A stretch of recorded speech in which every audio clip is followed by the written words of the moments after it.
Futuri apresenta The Pitch Invaders.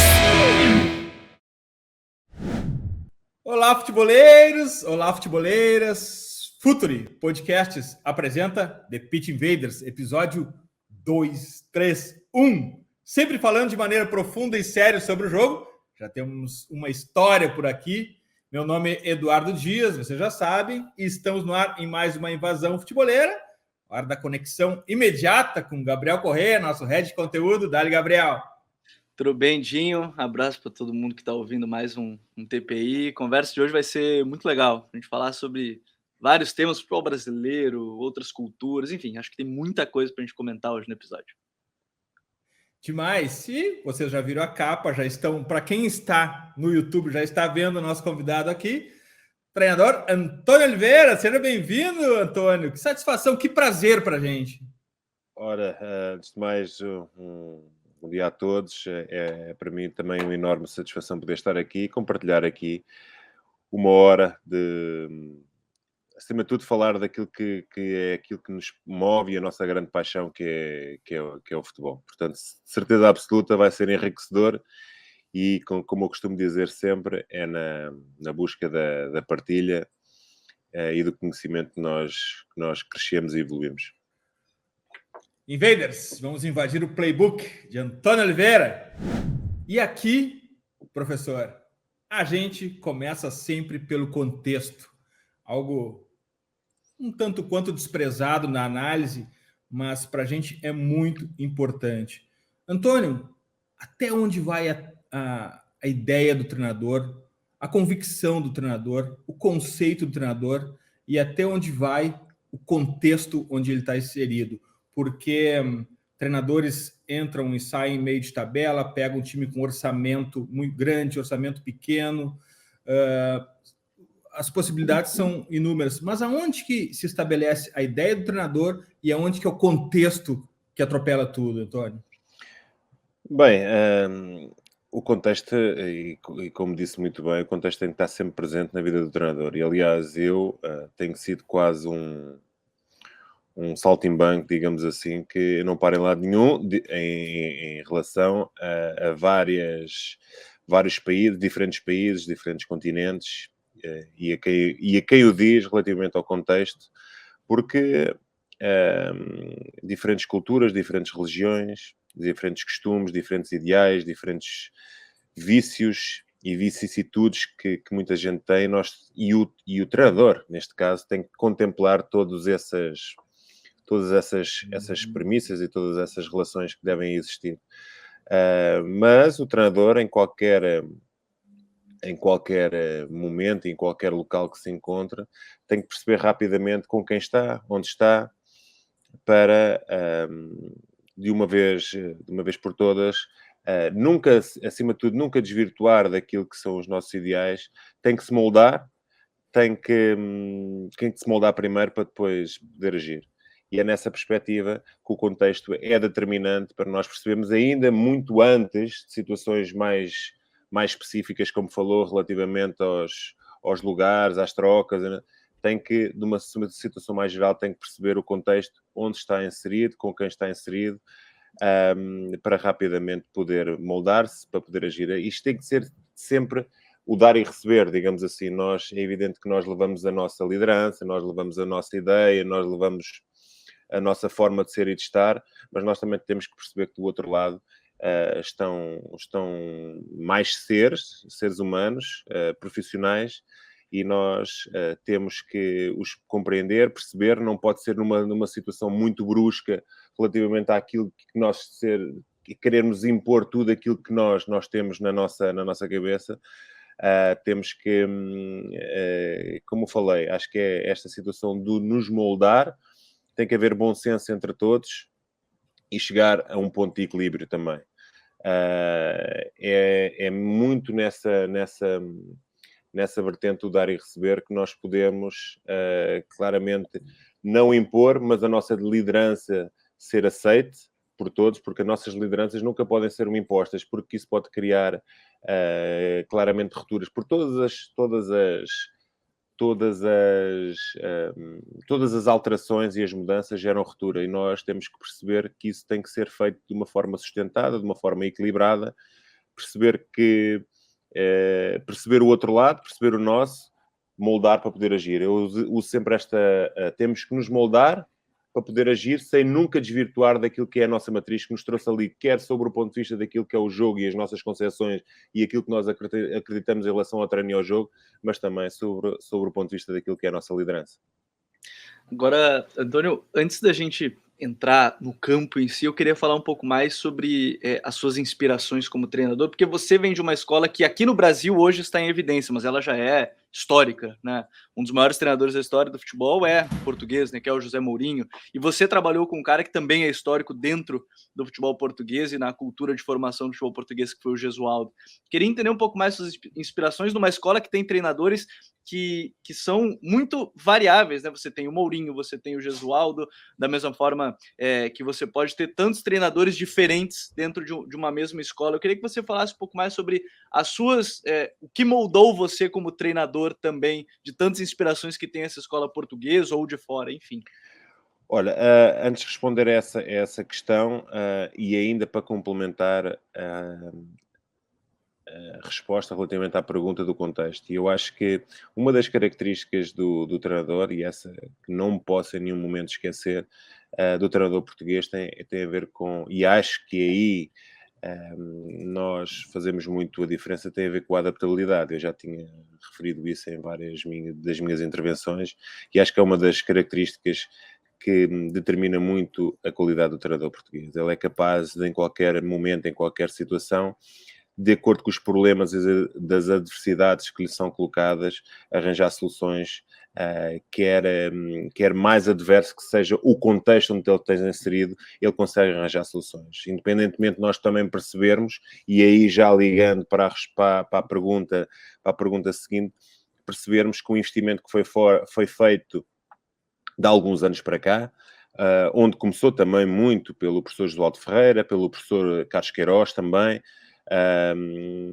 onde a Escola Portuguesa e a Federação Portuguesa de Futebol, principalmente, investiam muito na formação dos treinadores, e hoje, não só através das federações, mas também das universidades, essa ligação que existe entre elas e essa alicerçação de conhecimentos, quer académico, quer profissional, que existe, tem criado cada vez mais e melhores e mais preparados treinadores que têm saído, e é normal que hoje em dia, também através do sucesso dos mesmos, a procura pelo treinador português tem sido mais agressiva, não só no Brasil, mas também por todos os continentes, quer da Ásia, quer Extremo Oriente, quer Médio Oriente, quer a Europa, pelas Big Five também, que são hoje também já bastante completas relativamente à presença de treinadores portugueses. A presença do Jorge Jesus no Flamengo criou esse boom aqui do treinador português também no futebol brasileiro, é um facto, e nós temos que reconhecer isso. Não foi o Abel, nem depois, posteriormente, independentemente de ter sido para mim um sucesso relativo, porque eu não acabei por terminar aquilo que estava a construir, mas realmente no Brasil, e no caso específico do Brasil, a presença do Jorge Jesus e o seu êxito num curto espaço de tempo criou um choque positivo, digamos assim, enorme dentro do panorama do contexto do futebol brasileiro, para depois criar e essa atração maior do futebol brasileiro por parte do treinador português. Portanto, há um conjunto também, e o Mourinho também é uma peça fundamental, e acho que foi aí, principalmente, estávamos a falar de professor Josualdo Ferreira e professor de Carlos Queiroz, principalmente esses no boom relativamente à criação, principalmente de conteúdos para poder desenvolver o treino em Portugal, e foram eles, se calhar, os dois impulsionadores dentro daquilo que é essa febre que existe hoje do treino e da formação dos treinadores. Mas há o Mourinho. O Mourinho, ele, acho que ele abre os horizontes do treinador português para todo o mundo. Acho que com aquelas conquistas que ele faz, principalmente tão jovem que ele era, porque antes nós também, é evidente, nas nossas sociedades, nós vivemos de modas e de paradigmas, portanto, antigamente o treinador mais velho era aquele mais cascudo, é aquele que tinha a experiência, é aquele que tinha tudo, era aquele que os clubes procuravam. Depois o paradigma alterou-se bastante substancialmente com a presença do Mourinho, a sua juventude, com que ele teve sucesso. Portanto, e depois começou-se a falar do treinador jovem e ambicioso. E para mim, isso faz-me muita confusão, porque o treinador que é jovem é intemporal a sua competência. Portanto, para mim, os treinadores são competentes ou não competentes, independentemente da coisa. Porque é assim, não me vão dizer que o Mourinho, aos 70 anos, ele vai deixar de ser ambicioso. Portanto, isso é um estigma e um rótulo que utilizam muitas das vezes para critérios de escolha de treinadores. Portanto, mas não me desviando, falamos aí de 3 grandes referências do treino, como são outras também, mas principalmente o professor Casqueiroz, o professor João de Ferreira, principalmente na impulsão daquilo que foi para a formação de treinadores, e depois um boom para abrir novos horizontes para o mundo, que foi o José Mourinho, e esses são indissociáveis daquilo que é hoje, e muita gente à boleia, digamos assim, à carona, digamos assim, tira proveito daquilo que outros fizeram, mas isso faz parte do ciclo de vida. Antônio, a gente está em 2021. Isso significa que os vestiários, os balneários, estão cada vez mais recebendo atletas nativos digitais, que já nasceram praticamente com smartphone na mão, ou pelo menos com uma comunicação muito diferente do que talvez atletas anteriores tinham. Como é e por que treinar também é comunicar? Como é que é essa relação com esses jovens que começam a chegar nos vestiários? Esses jovens que até mesmo assistem poucos jogos de futebol, Antônio. Olha, isso é sinais do tempo, digamos assim. Tudo se alterou, o futebol de rua cada vez está mais escasso e acho que cada vez é mais fundamental para que não se perca. Ele sempre foi fundamental, eu acho que é fundamental não se perder também esses bons hábitos que existiam antes pela ausência da pouca investimento que havia na tecnologia, que hoje existe muito e cada vez mais avançado e não vai parar, porque faz parte dos sinais do tempo. Portanto, os antepassados, relativamente, por exemplo, ao meu pai, eu próprio também, que utilizei muito o futebol de rua, está a desaparecer, e as crianças e os mais jovens vão enverdar por situações que são muito mais simples. É muito mais fácil ficar no sofá a jogar a um iPad, ou um computador, do que propriamente ir para a rua, porque isso cansa, digamos assim. E eu acho que esses hábitos não se podem perder, porque é aí que se começa a grande relação do indivíduo com a bola. Começa-se a ganhar-se as situações mais específicas relativamente às ações motoras, principalmente, e depois ações técnicas tão simples que nós, depois, enquanto treinadores, às vezes, temos que ainda as treinar em situações mais avançadas, e nós não podemos perder tanto tempo nessas situações mais micro, mais subespecíficas, já existe pouco tempo para treinar, e depois ainda nós vamos para coisas mais analíticas e vamos perdendo muito tempo com situações que depois vai-nos faltar para aquilo que é essencial para aquilo que é o jogo, portanto. Mas isso não me impede, porque hoje os jogadores e as equipas estão habituados a treinar a 1 hora e depois a seguir vão para casa. Antigamente não era assim. Portanto, sinais do tempo também com algumas doutrinas que se criaram relativamente à periodização tática. Também essa foi uma doença. Eu sou também, não me desviando também das situações relativamente à motricidade fina, mas indo para essas doutrinas relativamente à periodização tática, eu não sou... Eu acho que tem situações interessantes relativamente à divisão do treino ao longo dos dias, não sobrecarregando as mesmas estruturas. Acho que isso faz todo sentido. Estar sempre e relacionar todos os exercícios e todos os contextos de exercitação específico daquilo que é o jogo, mas há situações analíticas, pela ausência cada vez mais desse futebol de rua, nós não nos podemos abstrair. Nós temos que ainda utilizar muito aquilo que é o treino analítico, até àquilo que é ao específico da posição de cada um. E também, para nós termos sucesso naquilo que são os nossos comportamentos coletivos, temos que ser bem-sucedidos e dominar aquilo que são os comportamentos individuais, que passam muito por essas... o passe, a recepção. O futebol sem passe e recepção não existe. Portanto, são situações que nós, mesmo a um nível alto e no alto rendimento, temos que... E não podemos...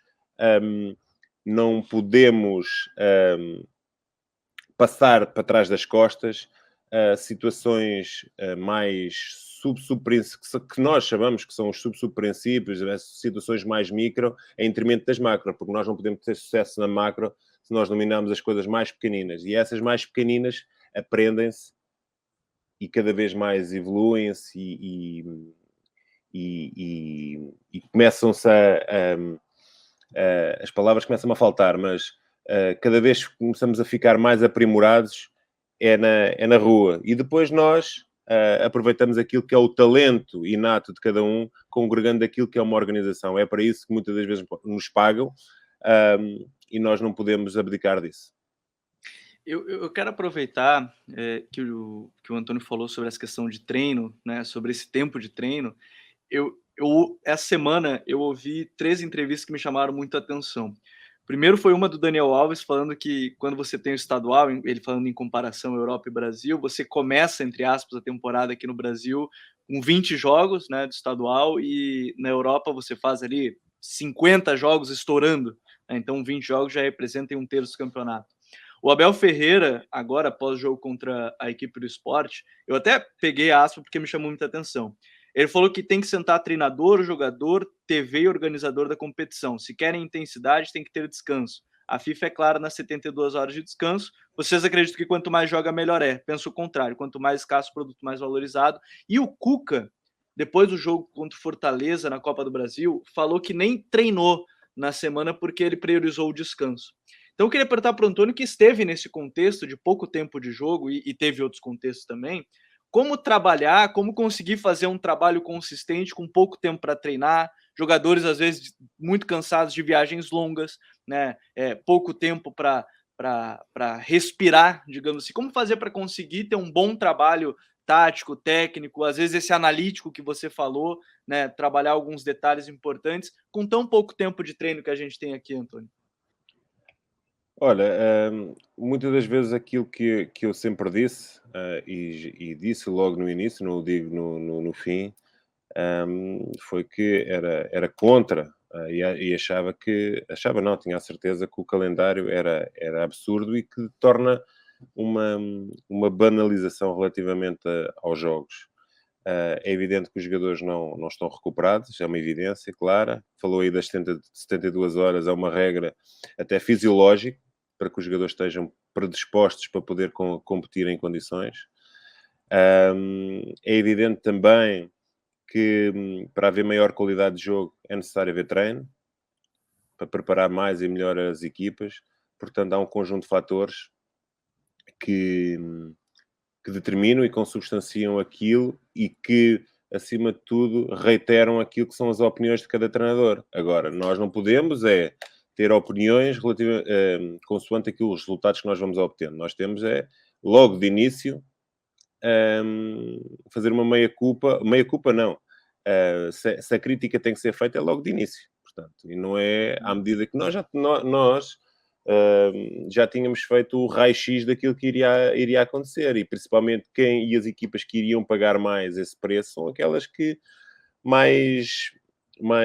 que tivessem mais tempo dentro das competições. E há equipas que estão a pagar esse preço, como é o Atlético Mineiro, como é o Flamengo e como é principalmente o Atlético Paranaense, que não tem os mesmos recursos das demais, porque não têm os investimentos que esses têm, porque eles, até o próprio Palmeiras, que foi o Abel falou relativamente a essa densidade competitiva que o calendário brasileiro propõe, que são equipas muito mais apetrechadas, digamos assim, relativamente aos seus elencos. Portanto, eles têm reposições basicamente da mesma qualidade. Eu continuo a achar também o próprio Palmeiras na minha opinião, a equipa mais equilibrada nesse aspecto, porque podemos falar que o Flamengo, na minha opinião, pode eventualmente ter os 13, 14 melhores jogadores do Brasil, mas não tem a mesma reposição que o Palmeiras tem, ou digamos assim, 2 jogadores por posição. O próprio Atlético Mineiro também não o tem, mas é evidente que são equipas e são times claramente com investimentos para resultados imediatos, portanto. Mas não fugindo daquilo, da questão, tem a ver com os jogadores não estão recuperados e, acima de tudo, se querem maior qualidade de jogo, tem que haver mais tempo de treino. Antônio, o futebol vive muito da discussão... Eduardo, desculpa, e isto... Por favor. E isto... eu sempre disse isto, para ser muito coerente. É uma crítica relativamente a diversos fatores que condicionam aquilo que é o jogo e os próprios jogadores, que são eles, muitas das vezes, os grandes sacrificados. Mas isso, eu sempre disse que eram as regras do jogo e nós, mais uma vez, só temos é que... e se entrarmos dentro do jogo, acabou ali. Portanto... e nós sabíamos que ia ser de princípio ao fim, portanto não vale a pena estarmos aqui ao final ou ao mês do fim estarmos a criticar o mesmo que criticávamos logo no início. Aquilo é que... E há quanto tempo é que o futebol brasileiro é assim? Exato, faz bastante, né? Ainda para mais temos o problema da pandemia, que no ano passado, ou temporada passada, que fez com que a temporada 2020 acabasse em 2021. Portanto, foi muito, tudo em cima, um bocadinho, digamos assim, como nós dizemos em Portugal, muito em cima do joelho. Portanto, também temos que fazer compreender, mas e nós temos é que aprender também com esta temporada e perceber que benefícios é que tivemos dela ou que defeitos é que retiramos dela para nós podermos crescer e evoluir no futuro e não cometermos os mesmos erros. Eu tenho a minha opinião é de que os clubes, como representantes do torcedor, jogam no calendário que eles querem, com a arbitragem que haja conveniente e no nível de gramado que escolheram. São eles os donos da indústria e assim será como eles quiserem. Antônio, aqui no Brasil, na verdade não no Brasil, o futebol se baseia muito em questões maniqueístas, criando dualidades, é preto ou branco, enfim, são situações muito definitivas que se coloca, e a dualidade do momento, pelo menos aqui no Brasil, é o jogo propositivo e o jogo reativo. Dá para ser propositivo e reativo também, Antônio, no mesmo time? Eu sou um fã, eu sou alguém que gosta, acima de tudo, que as minhas equipas sejam... Mas isso é o que todo treinador, eu penso que pretende, por mais pragmático que seja. Gosta de propor, gosta de ser dominante, gosta de que das suas equipas sejam claramente identificáveis relativamente aos padrões, quer defensivos, quer ofensivos. Eu acho que isso, para qualquer treinador, é sempre um orgulho, sempre que isso aconteça e sempre que as pessoas consigam identificar, e vocês, como uns evaders de cada equipa, rapidamente conseguem descodificar através dessa análise esses mesmos padrões. É evidente que o jogo, como uma ciclicidade de momentos, tem que rapidamente ser propositivo e ser reativo, principalmente nos momentos de transição. Esses são os momentos mais reativos que o futebol tem. Mas também podemos entender e interpretar a palavra de reação de outra forma. Gosto que as minhas equipas sejam mais proativas do que propriamente reativas, de ficar à espera de que algo aconteça para nós podermos reagir. E aí e aquilo que nós fomos mostrando e aquilo que o meu trabalho demonstrou ao longo deste ano, principalmente, que foi aquele mais visível perante as pessoas no Atlético, digamos assim, foi criar principalmente uma diversidade estrutural dentro da equipa que me possibilitasse ter diversas soluções para diferentes problemas que as equipas me fossem colocando, nunca desvirtuando daquilo que era a minha equipa, porque nós não podemos também, independentemente de nós podermos, e fazemos, como é óbvio, a análise ao adversário, nós não podemos perder aquilo que é o foco daquilo que é o nosso jogo, porque nós às vezes desviamos muito daquilo que é o nosso... Desculpa, Eduardo. Nós desviamos muito daquilo que é o foco daquilo que é a nossa equipa e perdemos também demasiado tempo, independentemente de nós percebermos a importância que é analisar o adversário, porque nós estarmos a fazer isso é reduzirmos ao máximo aquilo que é a imprevisibilidade e a aleatoriedade do jogo. E é isso que nós cada vez mais queremos reduzir para podermos estar mais perto do sucesso. O que eu mais quero é que as minhas equipas em todos os momentos sejam... e as minhas equipas e os meus jogadores consigam interpretar cada momento da melhor forma e responder rapidamente àquilo que o jogo pede. E só se pode fazer isso através mais uma vez, através do treino, e é evidente que depois o jogo serve como uma análise, uma avaliação e para aferir em que estado é que está o nosso jogo.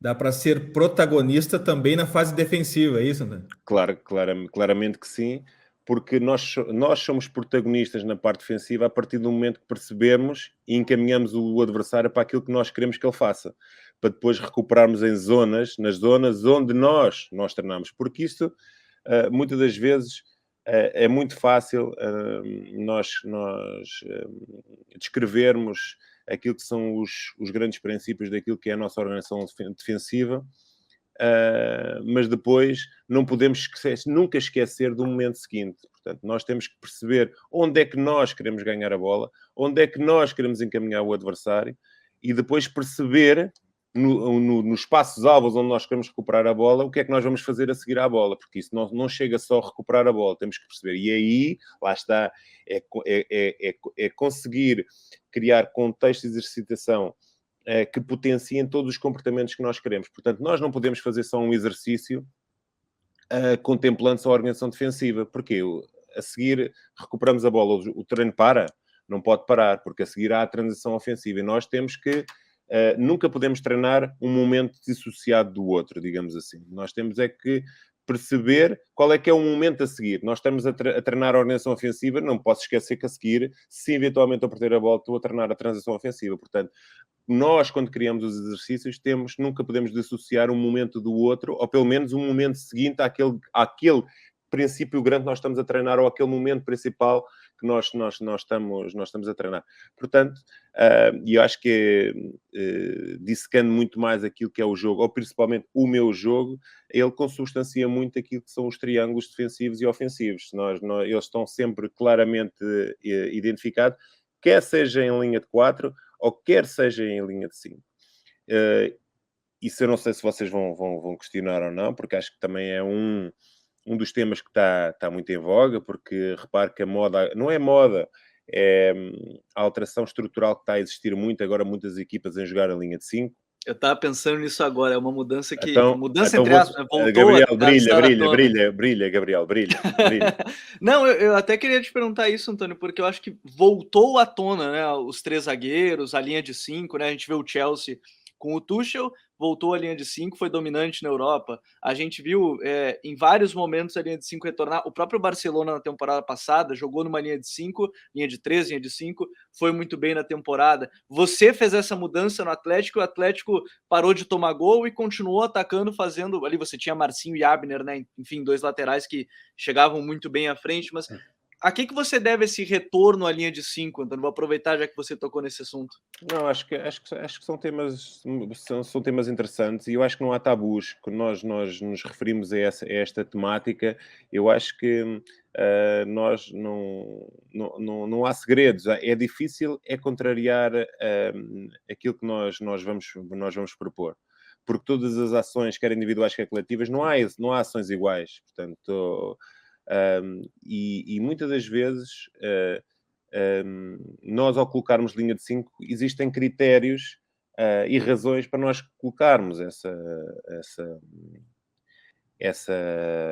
linha. Pode ser eventualmente, e eu vou-vos dar algumas razões e alguns critérios que podem sustentar essas decisões. Muitas das vezes é para esconder algumas debilidades que nós temos em alguns jogadores, em determinadas características que eles têm, que podem ser defensivas ou ofensivas, comportamentos individuais que eles não nos conseguem conceder se for numa linha de 4. Eliminar o elo fraco. Pronto, lá está. Alongamos a linha. Mas eu depois também sou apologista de que também a linha de 4 tem que ter mecanismos para evitar que nós façamos uma linha de 5. Ou seja, porque nós, ao pormos a linha de 5, estamos a eliminar um homem da frente, ou um médio ou um avançado. Portanto, e aí nós não podemos abdicar daquilo que é a nossa matriz constantemente para estar sempre, digamos, apesar de ser uma ação inteligente por parte do treinador, mas também ela depois pode desvirtuar daquilo que é a sua ideia de jogo. Depois, em termos da linha de 4 média, e muitas das vezes que poderemos eventualmente não ter extremos tão consistentes em termos defensivos, que também possam eventualmente não fazer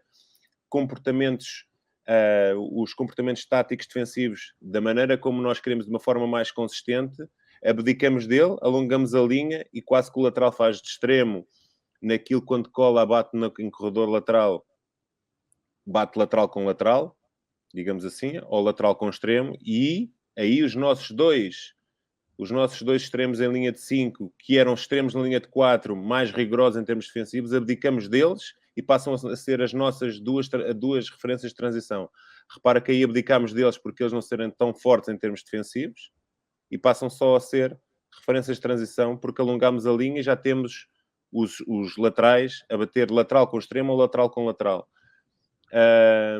Aí reduzimos e aumentamos a largura e controlamos melhor a largura com a linha de 5, mas também com uma linha de 4, com a entrada sempre do volante ou dentro da área, ou como um triângulo defensivo com lateral, com volante e com extremo. Numa linha de 5, o extremo já deixa de integrar esse triângulo defensivo. Repara que aí nós colocamos o lateral, o volante do lado da bola e o zagueiro. Portanto, aí já abdicamos que o nosso extremo baixe e seja ele realmente a nossa primeira referência de transição. Mas a linha de 5 também depois reduz-nos a praticamente um desenho tático, que é a construção sempre a 3.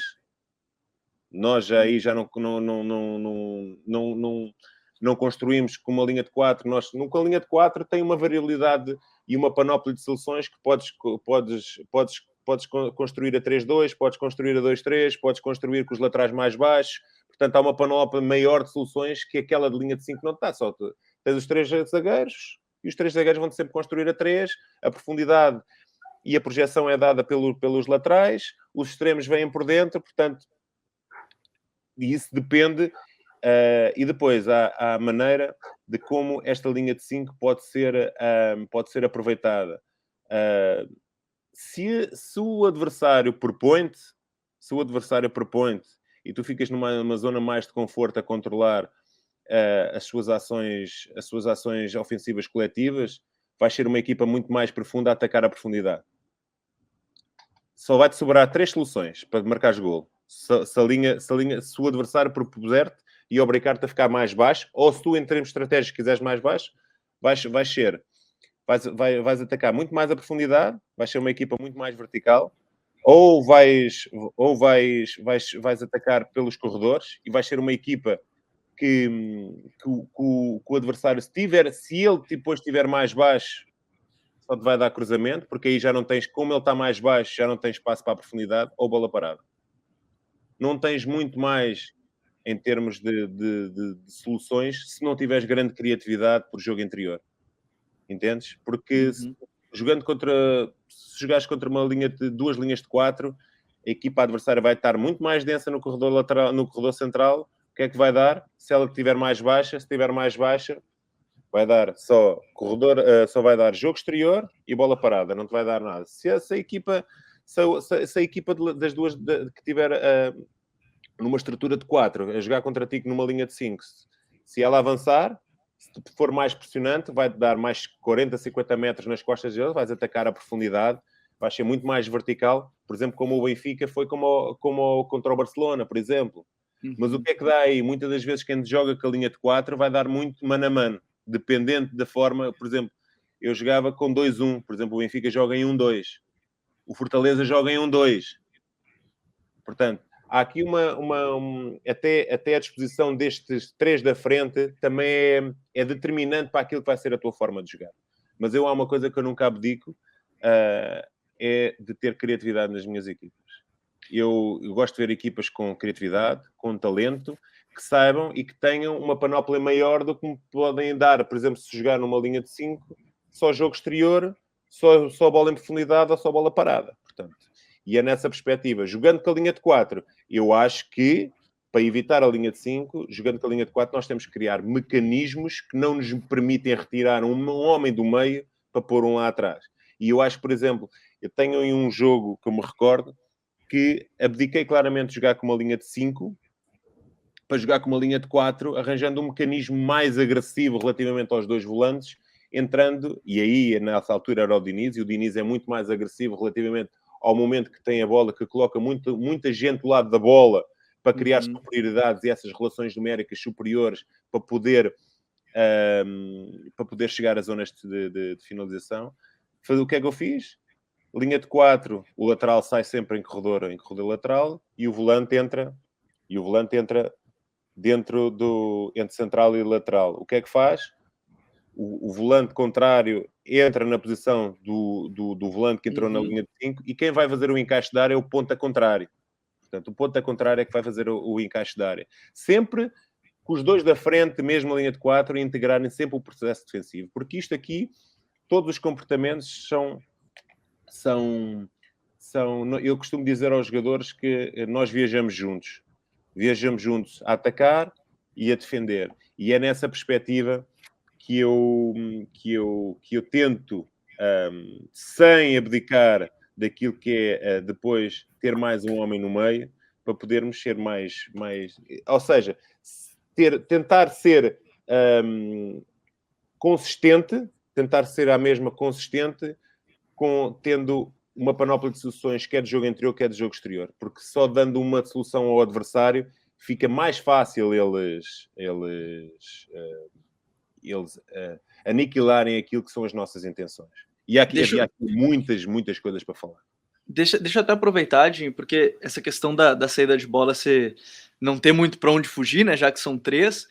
Você acha que a solução, Antônio, acaba sendo, por exemplo, você tinha as inversões e as bolas longas do Thiago Heleno, a condução do Pedro Henrique, o Fortaleza usava muito o Tinga, às vezes fica quase como um lateral, porque às vezes o adversário nem sobe a pressão contra o Fortaleza. O Chelsea, a gente falou do Aspilicueta, o Barcelona chegou a usar o De Jong, né? O Frank De Jong como zagueiro, porque era praticamente um líbero, quase que o retorno do líbero, né? Que ele tinha ali naquele período. Você acha que a solução acaba sendo, quando você tem uma linha de 3, você é obrigado a ter um jogador mais Gabriel, nessa linha de 3? O Aguirre com o Johnny do Inter também? Exatamente. Então você acaba sendo obrigado a ter esse jogador mais criativo nessa linha de 3 para não ficar tão na mesma, entre aspas? Não, essa é uma alternativa que nós não tínhamos, ou em alguns momentos eu também se recordam em algumas situações, mas não foi com essa intenção.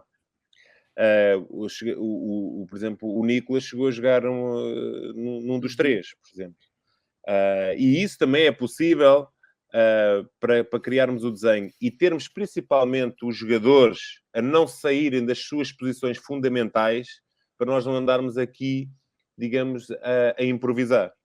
Portanto, nós, como eu disse, a estrutura de saída a 3 com uma linha de 4, também ela sempre foi possível. Por exemplo, baixava com o Richard, que foi muitas das vezes o Richard, o meu jogador, que baixava para junto dos zagueiros para nós podermos construir a 3.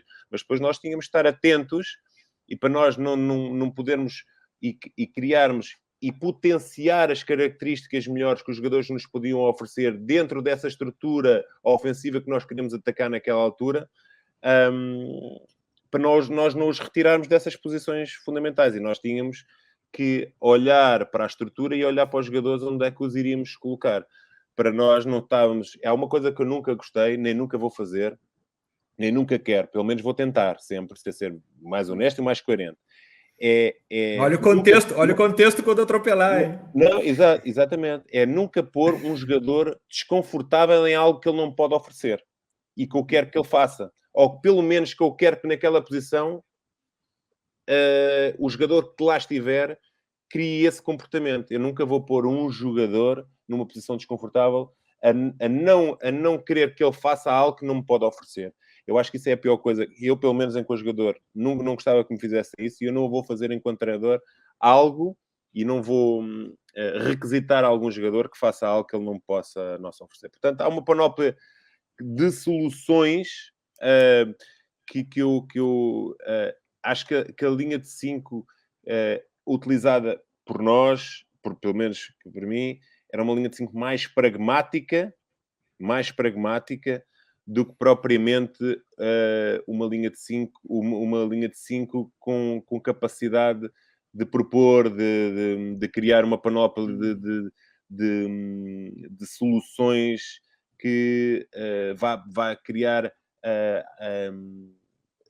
digamos, algo diferente que o adversário não está à espera. Portanto, acho que fica um jogo mais monocórdico, pelas características até, do que propriamente nós temos mais um médio e nós criarmos aí sim diferentes panóplias. Até numa situação de linha de 4, nós temos e nós conseguimos criar situações de ruptura dentro do corredor central. Portanto, que não é... E o que é que as equipas muitas vezes agora têm feito quando nós propomos? Fazem uma linha de 6. Não desmancham a linha de 4 e depois, para marcar os nossos extremos, ou os nossos laterais que viraram extremos, baixam os extremos. É normal. É normal que isso aconteça. Colam os dois zagueiros com o avançado e depois colam os laterais com os nossos extremos que vieram por dentro. Portanto, dando liberdade apenas para os nossos dois volantes. Se aí não houver criatividade, vai ser mais difícil nós arranjarmos uma solução diferente daquela que o adversário já está à espera, digamos assim. Conversa deliciosa essa, mas é hora do water break. Em 90 segundos, a gente volta aqui. Fala, futeboleiros, tudo bem? Eu espero que vocês estejam gostando do episódio de hoje. Mas antes de seguirmos com esse bate-papo, eu quero fazer um convite para vocês. Se você quiser receber conteúdo exclusivo no site, ter acesso às matérias fechadas, vai lá na aba Club e faça parte do Futuri Club por apenas R$12 mensais ou até mesmo em planos semestrais com desconto ou até mesmo anuais. Você ainda vai ter direito a desconto nos cursos do Futuri. Então, fique ligado. Além disso, eu quero lembrar para vocês que esse episódio também tem o apoio do Futuri Pro, o departamento de análise e mercado do Futuri. Seu time gasta menos dinheiro e ganha mais jogos. Para mais informações, mande um e-mail para comercial@futuri.com.br. Antônio, no começo da pandemia, ainda quando os jogos estavam proibidos, os canais de TV que transmitem futebol passaram a reprisar jogos antigos e alguns nem tão antigos assim, de 3, 4 anos atrás. E eu conseguia perceber claramente 2 pontos que mudaram rapidamente no futebol brasileiro. A velocidade, a intensidade mudou muito. E outro ponto que chama muito, é bastante perceptível, é o perde-pressiona. Ao mesmo tempo, o Jorge Jesus falou da dificuldade do jogador brasileiro ainda jogar sem a bola. Como é que é o gatilho para fazer com que o jogador, de alguma maneira, consiga fazer o perde-pressiona sem pensar? Que isso faça parte de uma reação natural dele. Esse treino, como é que tu faz, Antônio? É treino, é mesmo treino, é repetir. São criar comportamentos e hábitos que o jogador não está habituado, digamos assim, e alterar esse vício do perde-para e espero que a bola venha ter novamente aos meus pés e perceber que o jogo é um jogo coletivo e não é feito de ações individuais. É feito de ações individuais, sim, no momento da perda. Sim, Antônio, esse era um ponto. Esse era um ponto do jogo até de descanso, né? Principalmente para os atacantes voltarem descansando. Ainda para alguns se nós não tivermos no banco, se nós não tivermos no banco ali a gritar com eles, para alguns eles de vez em quando ainda se esquecem. Mas isso faz parte de criar lá está, contexto de exercitação sobre o ponto de vista mais específico relativamente a esses comportamentos individuais nesse momento do jogo. E perceber que o jogo é feito de um conjunto de ciclos e que eles não param. Portanto, é a ciclicidade que existe dentro dos momentos. E nós estamos sempre a transitar de momento para momento. Portanto, e os jogadores têm que perceber isso e têm que perceber que só através e que as ações individuais são determinantes para o sucesso coletivo. Portanto, e eles têm que perceber claramente isso, perceber que a transição defensiva e essa era sustentada numa transição ou em posição ou em reação. Eu farto-me dizer isto, fartava-me dizer isto aos meus jogadores e vou-me fartar de dizer isso porque faz parte daquilo que eu acredito. Perceber que existe um conjunto de situações que vão colmatar a ineficácia se a primeira não esteve. Portanto, há sempre um ciclo de situações. Nós tentamos recuperar sempre, se for em pressão, o homem mais perto da bola pressiona e os restantes fecham as linhas de passe envolventes ao portador da bola. Ou se for em posição, mais uma vez, o homem mais perto da bola pressiona o portador da bola e os restantes transitam para a sua posição.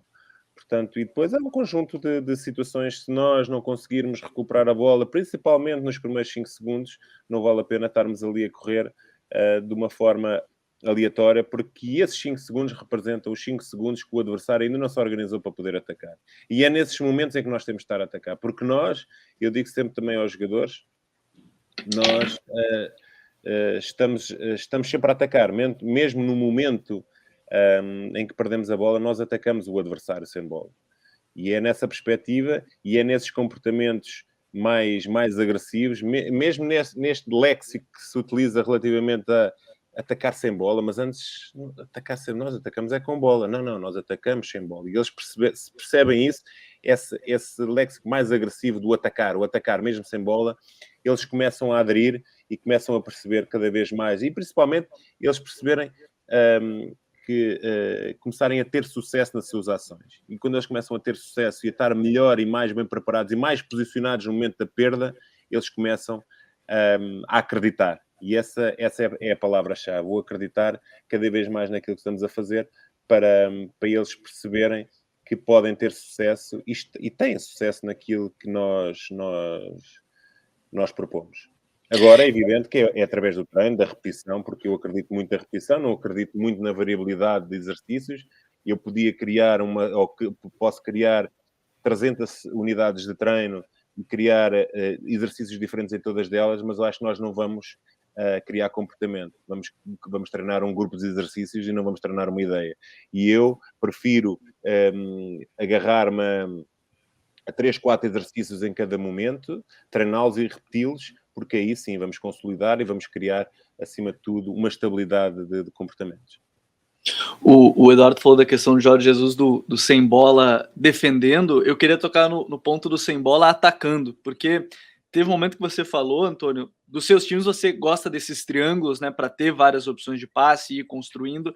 Aí você citou o Diniz, que prefere juntar mais jogadores num setor da bola. Queria que você falasse um pouco mais desse sem bola na fase ofensiva, que talvez seja um trabalho também que precisa muito do jogador entender o que ele precisa fazer sem a bola, e são 2 casos diferentes, né? Para você, o jogador estar em determinada posição, talvez, e para o Diniz, por exemplo, ele se aproximar e criar ainda mais um jogador de apoio, mais um jogador próximo da jogada. Queria que você falasse do sem bola na fase ofensiva, que talvez seja tão difícil quanto o sem bola na fase defensiva. Eu na minha opinião... E a parte, Anthony, é a parte do trabalho que demora mais a aparecer, né?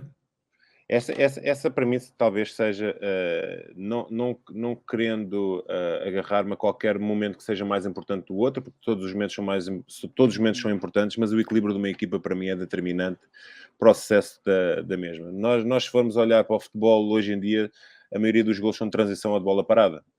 Começa a haver cada vez mais, ainda para mais por causa desse estudo cada vez mais minucioso das equipas, começa a haver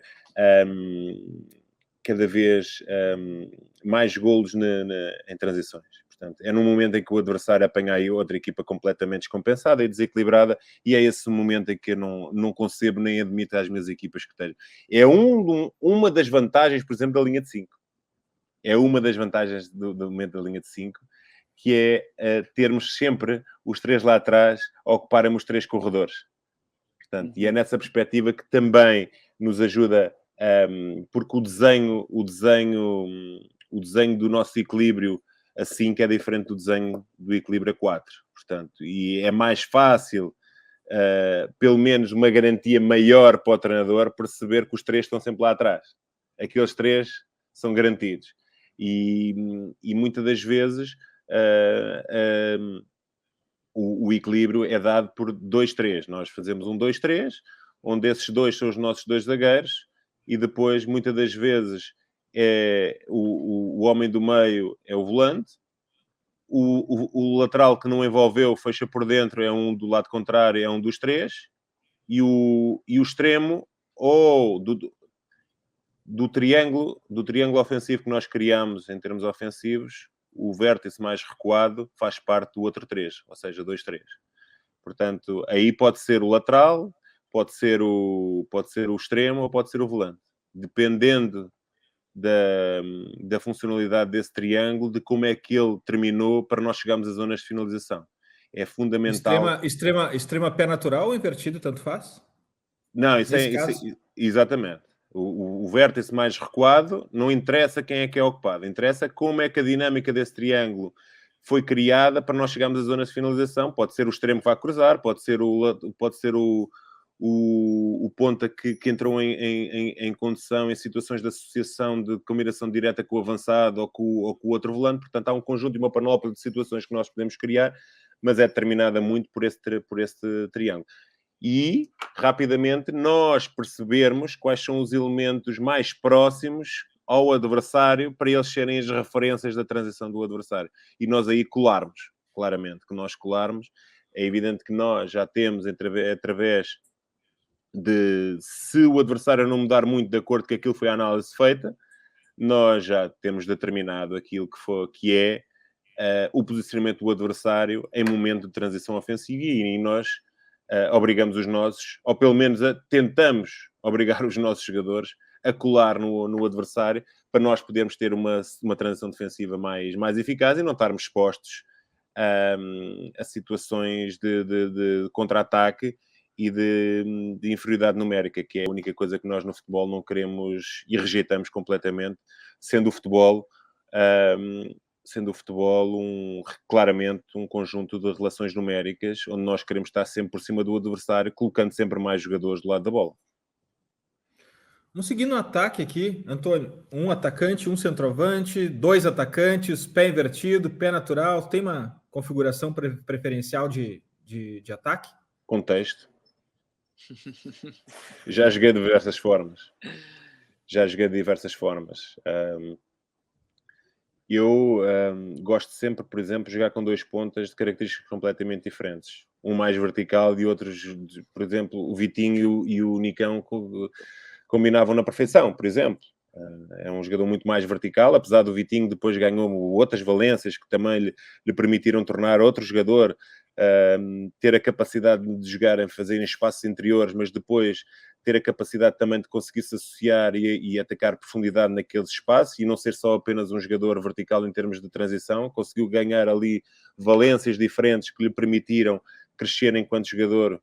O que é facto é que, no momento da época, era o jogador mais determinante, com mais assistências e mais golos. O Nicão é um jogador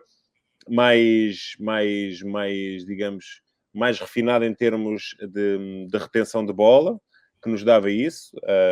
Acho que o Atlético no futuro vai sentir alguma dificuldade em encontrar um jogador... Aliás, não há nenhum jogador no Brasil que faça o que ele faz. Então, o Nicão é um grande jogador, para além de um grande ser humano, é um grande jogador. É uma lenda do futebol do Atlético. Acho que é um jogador que merece o que ele busca. Mas voltando, é um jogador que me dava mais jogo interior, maior definição e maior critério e mais qualidade no último passo, no cruzamento, capacidade de ter de meia distância, capacidade de ligação, principalmente quando se ligou muito com o Terãs naquelas situações, né, que era muito difícil bater aquele quarteto quando aquele quarteto foi de facto essencial, com o Mateus Babi, por exemplo, ou com o Renato, ou com o Bissoli, ou com Terãs, Vitinho e Nicão. Muita qualidade, em alguns momentos, quando lá está, com a linha de 5, abdicava de um avançado para jogar com o Terãs a ponta de lança, mas aí pode ser até de pivô. Mas pronto, é o contexto que me vai ditar as características dos jogadores, porque muitas das vezes, lá está, voltar ao contexto, em alguns contextos onde eu estive, eu não pude escolher o elenco. Portanto, eu tive que me adaptar ao elenco que tinha, criando, porque nós, ao fim e ao cabo, nós somos criadores, digamos assim. Nós temos uma ideia. Se o jogador não consubstanciar ou não tem a característica para contemplar esse comportamento, eu não vou bater, não vou. É a mesma coisa que eu ter uma parede e tenho um carro e vou contra a parede. Portanto, não vale a pena. Nós temos que arranjar uma solução de acordo com os jogadores que nós temos. E se calhar muitas das vezes são as características dos jogadores que vão digamos assim, vão criar esse comportamento diferente daqueles que nós já tínhamos pré-estabelecido na nossa cabeça. Portanto, o jogo que eu tive no Atlético, mesmo em 4 ou em 5, se calhar vai ser diferente no contexto que eu vou encontrar a seguir. Portanto, vou tentar ao máximo que ele não se desvirtue daquilo que são as minhas ideias e as minhas convicções e aquilo que eu penso relativamente ao jogo. Mas muitas das vezes não é possível em determinadas posições, porque todos os jogadores são diferentes, têm características diferentes. Isso acho que é uma situação que nós todos sabemos. Nós temos é que perceber, lá está, moldar-nos para agir. Antônio, você falou da questão desse quarteto. Eu lembro muito bem que sempre que ele estava junto era muito difícil, espaço curto, longo, enfim, era muito difícil de defender. E eu queria saber de você, só para fechar pelo menos da minha parte, justamente essa fase ofensiva. Já, Gabriel? Pelo menos da fase ofensiva, que eu já ouvi de alguns treinadores que eles preferem dar uma liberdade maior quando chega no terço final, ali perto da área, preferem dar uma liberdade quase que total para esses jogadores. Alguns, eu estava ouvindo há pouco, dizendo que preferem treinar ainda mais essa parte. Eu queria que você falasse do seu treino para essa área, que é onde é definido o jogo. Você falou de muitos gols em transição, né? Mas eu queria que você falasse dos seus treinos em questão de chegar na fase final de ataque, que alguns preferem treinar ainda mais, outros preferem dar uma liberdade intuitiva maior para os jogadores. É assim, há um conjunto de situações que consubstanciam esse momento. É evidente que nós temos um modelo na cabeça, temos uma ideia na cabeça e gostamos é que a bola chegue, quase que nós consigamos chegar à linha de golo com ela controlada. Portanto, muitas das vezes isso foi possível e temos diversas situações. Ainda agora recordo num golo contra o América Cali, logo penso que foi iniciar o jogo, foi um grande golo, uma grande jogada de futebol. Toda ela construída sobre o ponto de vista coletivo. Acho que é um gol fantástico.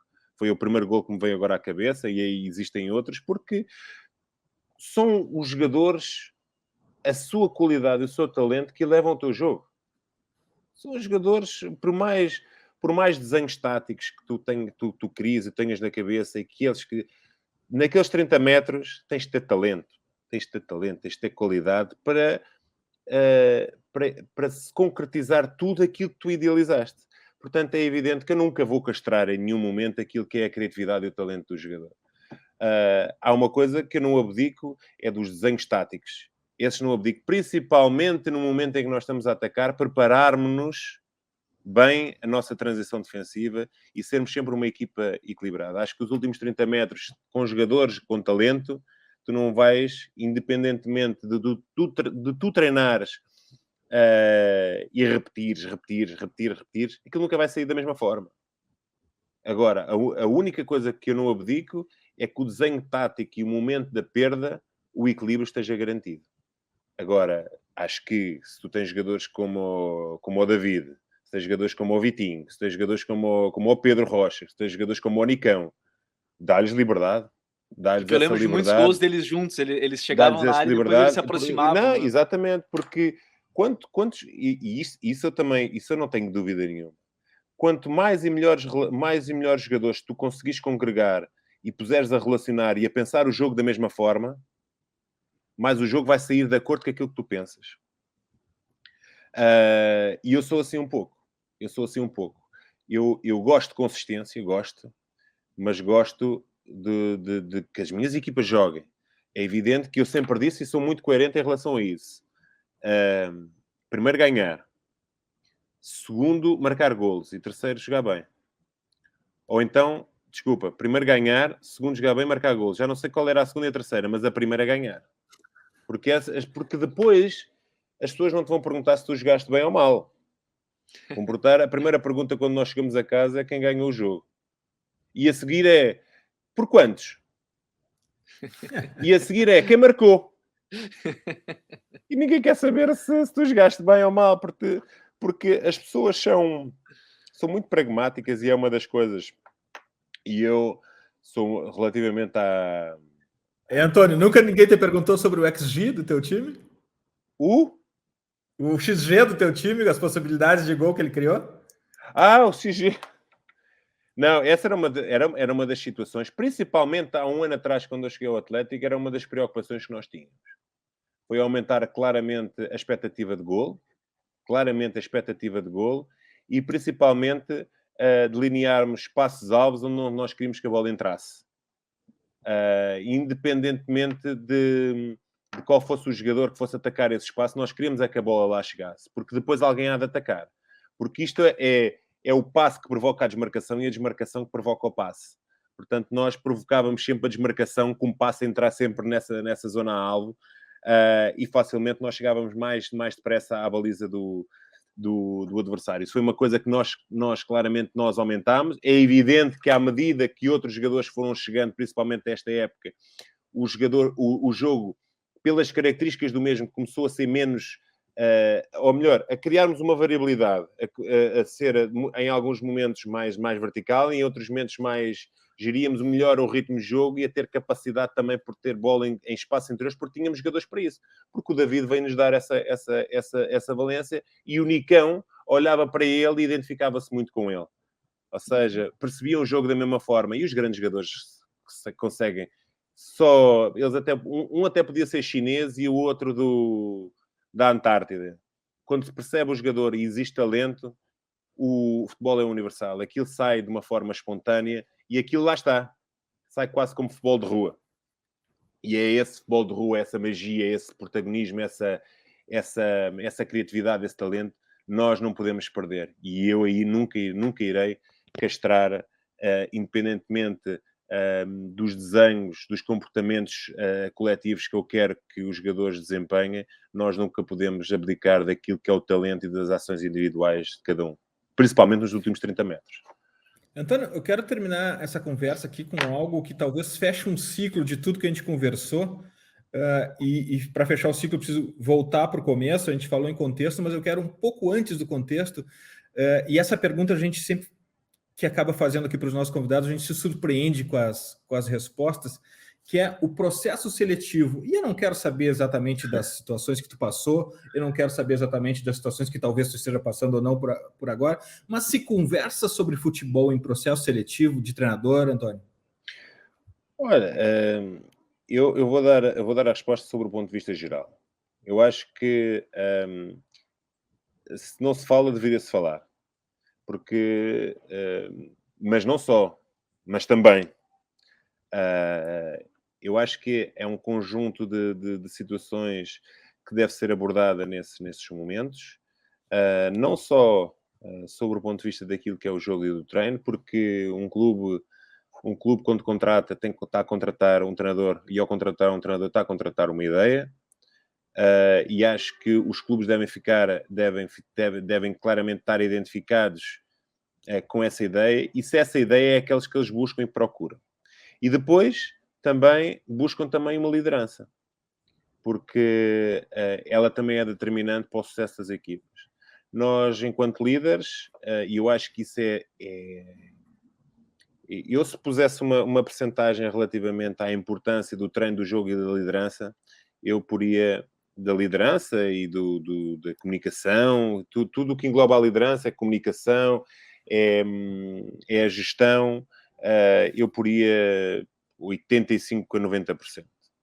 Porque se nós podemos ter a melhor ideia, podemos ter os melhores exercícios que contemplam e que potenciem esses comportamentos dessa ideia, mas se nós não formos principalmente bons gestores, porque um treinador é um influenciador, como todos nós sabemos, não só dessa ideia, mas também desses contextos que nos permitem potenciar essa ideia, mas é um gestor de recursos humanos, é um gestor de emoções, e quem tiver mais capacidade para poder estar mais confortável nesse momento, vai ter mais sucesso. Portanto, nós, para podermos ter uma parte, a outra temos estado dominante, nomeadamente a gestão grupal, que é determinante para o sucesso de um treinador. E isso é o que mais me fascina. Honestamente, é o que mais me fascina. Porque tudo o resto é tudo mais fácil. Torna-se tudo muito mais fácil. O contexto técnico que nós já dominamos enquanto treinadores, e depois a outra parte ou temos ou não temos. Honestamente, eu tenho visto, e eu ao longo da minha carreira também como jogador, ou temos ou não temos. Ou somos bons gestores ou não somos bons gestores. Não dá para depois treinar, porque ou temos carisma para ser treinadores ou não temos, ou temos imagem para ser treinador ou não temos. E depois ou temos comunicação ou não temos. Portanto, eu acho que essas situações são inatas, cada vez mais tenho essa convicção que são inatas, e que nós nascemos para ser ou não líderes. Portanto, mas de uma forma muito sucinta, acho que os clubes, quando contratam, devem contratar uma ideia, e essa ideia é representada pelo treinador, mas acima de tudo também a capacidade desse treinador de liderar e gerir um grupo, acima de tudo, antes de jogadores e de profissionais, são homens. Esse é o conteúdo que o Futuri gosta de colocar no ar. É esse o conteúdo que aqui quem busca o Pitch Invaders quer ouvir. Para a gente foi um imenso prazer. Eu queria mandar um grande beijo ao nosso amigo Arthur, e eu falo no plural mesmo, assumo essa responsabilidade. Um beijo, Arthur, te amamos. E a gente, como sempre, podia ficar horas e horas conversando aqui. Não vai faltar oportunidades para repetirmos essa conversa com o Antônio e aprendermos mais ainda. Mas agora é hora das nossas dicas futeboleiras.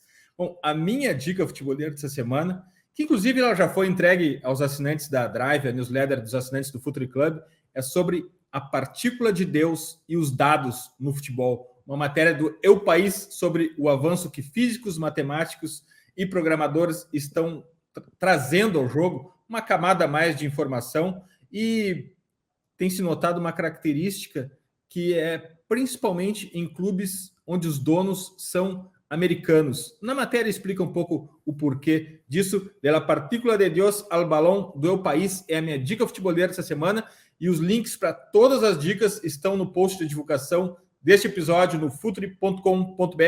Gabriel, a tua dica futebolera?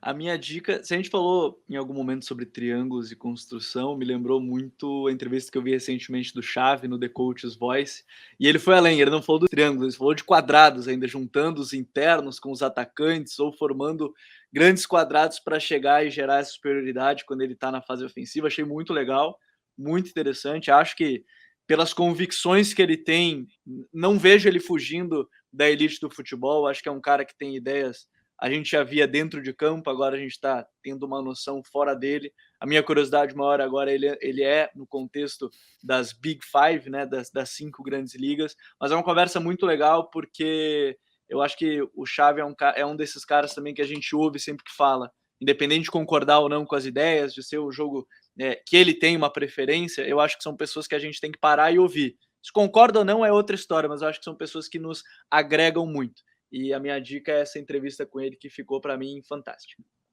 Cuidado com o efeito ralo, Gabriel. Estão contratando o treinador-chave, não um jogador-chave.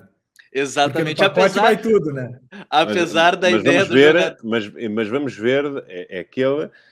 eu acho que ele tem tudo. Eu acho que ele tem tudo para ser um grande treinador. Acho que ele tem tudo para ser um grande treinador, pelo menos conseguir